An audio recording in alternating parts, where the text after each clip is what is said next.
Hello friends, मैं doctor Sandeep Mishra, MS Ayurveda general surgeon.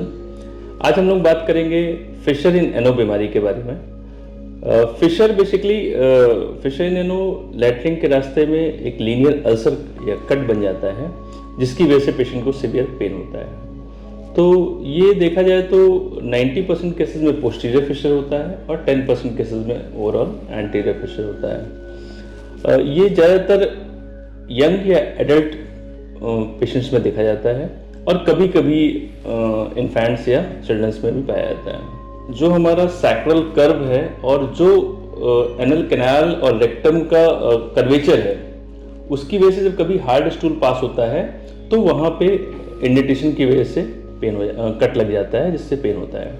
ये दो टाइप से होता है, एक्यूट और क्रोनिक। एक्यूट केस में क्या होता है कि डीप अल्सर्स बन जाते हैं और एनल स्फिंक्टर स्पाज्म में चले जाते हैं, जिसकी वजह से स्टूल पास करते समय सीवियर पेन होता है। और क्रोनिक केस में जब यही प्रोसेस लंबे समय तक चलता है तो वहाँ पे आसपास इंड्यूरेशन हो जाता है, स्किन वहाँ की थिक हो जाती है और बाहर की तरफ प्रोलैप्स हो जाती है, जिसको हम लोग सेंटिनल पाइल्स के नाम से जानते हैं या सेंटिनल टैग बोलते हैं। तो क्रोनिक केस में सेंटिनल टैग्स मिलते हैं। फिर हम बात करते हैं कि इसकी पैथोफिजियोलॉजी क्या है, ये क्यों कैसे ये कंटिन्यू होता है, अपने आप हील क्यों नहीं होता है। तो होता क्या है कि जब एनल स्फिंक्टर स्पाज्म में जाते हैं तो स्टूल पास प्रॉपर पेशेंट नहीं कर पाता है, जिसकी वजह से स्टूल हार्ड होता है, डेफिकेशन के समय और कट लगता है, वो और स्पाज्म में जाते हैं, फिर पेशेंट को और कॉन्स्टिपेशन होता है। तो ये कट धीरे धीरे डीप होता जाता है और ये साइकिल विशेष साइकिल चलती रहती है, जिसकी वजह से हीलिंग प्रॉपर नहीं हो पाती है। टाइप्स दो और होते हैं, प्राइमरी और सेकेंडरी।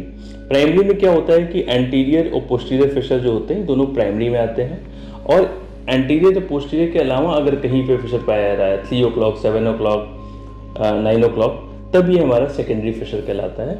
सेकेंडरी फिशर में अधिकतर कुछ पीछे और भी बीमारियां होती हैं, जैसे कभी कभी क्रॉस डिजीज के पेशेंट में, अल्सरेटिव कोलाइटिस के पेशेंट्स में फिशर पाए जाते हैं, तो वो ज़्यादातर सेकेंडरी फिशर्स होते हैं। अब हम बात करते हैं कि इसके मैनेजमेंट कैसे करते हैं। तो मैनेजमेंट में या उसके पहले हम इसका सिम्टम्स देख लेते हैं। तो सिम्टम्स में देखते हैं कि पेशेंट को severe pain during defecation, stool pass करते समय सीवियर पेन होता है और ब्लीडिंग होती है पर रेक्टम। इसकी ब्लीडिंग जो होती है अधिकतर स्ट्रिक्स टाइप से होती है, लैट्रिन के रास्ते में एक साइड लग के आती है, ऐसा देखने में आता है। और कई बार तो पेन के डर से पेशेंट स्टूल पास करने से डरता भी है और स्टूल रोक भी लेता है, जिसकी वजह से और बाद में उसको और कॉन्स्टिपेशन होता है। तो ये कुछ इसके सिम्टम्स हैं।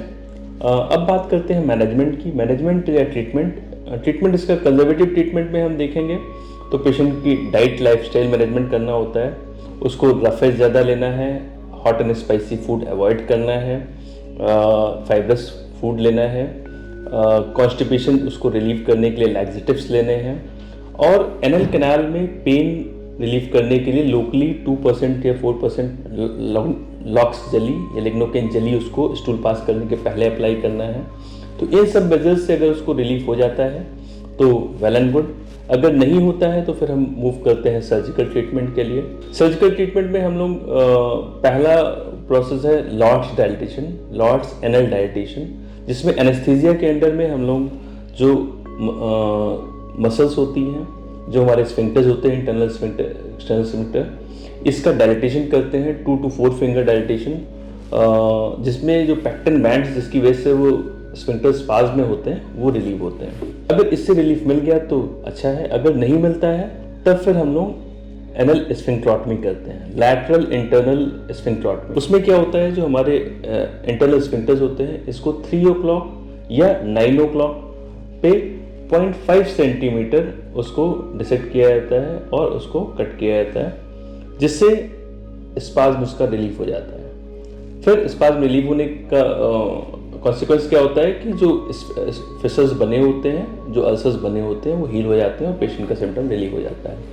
किसी पेशेंट में अगर सेंटिनल टैग है तो फिर हम लोग उसको टैग एक्सचेंज कर देते हैं, आइदर इलेक्ट्रोकॉटरी से और लेज़र से। तो ये दो टाइप से हम लोग मैनेज करते हैं सर्जिकली पेशेंट को, और इस तरह से उसके सिम्टम्स रिलीव हो जाते हैं। इस तरह की वीडियो देखने के लिए आप मेरे चैनल को लाइक और सब्सक्राइब कर सकते हैं। Thank you.